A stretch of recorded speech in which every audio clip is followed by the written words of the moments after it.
Српскиот експерт за верски прашања Јован Јаник Затањук вели дека Македонската православна црква не е призната од Вселенската патријаршија, туку од Цариградската патријаршија, која е само прва меѓу сите помесни православни цркви во светот. Јаник истакнува дека Цариградската патријаршија се мешала во јурисдикцијата на Српската православна црква.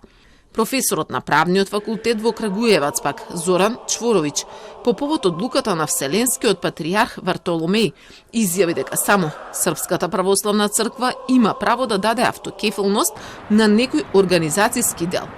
Во изјава за агенцијата Бета, Чворовиќ рече дека Вартоломеј ја ограбил канонската територија на Српската православна црква и дека, како што ги нарече, за канонски ги прогласил расколниците во Македонија, кои се одвоиле од Српската православна црква.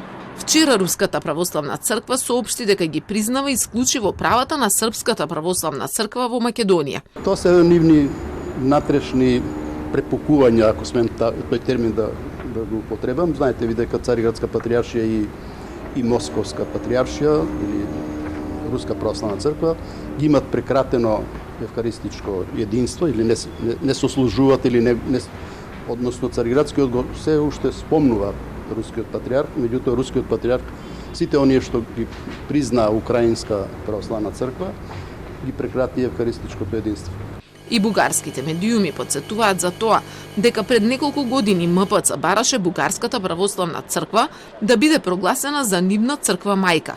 Но веднаш штом беше формирана комисија при Светиот синод на БПЦ за ова прашање, македонските владици почнаа да бараат директна помош од Вселенската патријаршија. Во Атина пак грчките медиуми ги пренесуваат македонските медиуми. Дописничката на Мија јавува дека детално во тамошните медиуми се пренесува вчерашното соопштение и покри непријателскиот став на Српската патријаршија. Се вели дека Константинопол не навлегува подлабоко во прашањето и му остава на Белград да преземе потези за завршување на постапката по ова прашање.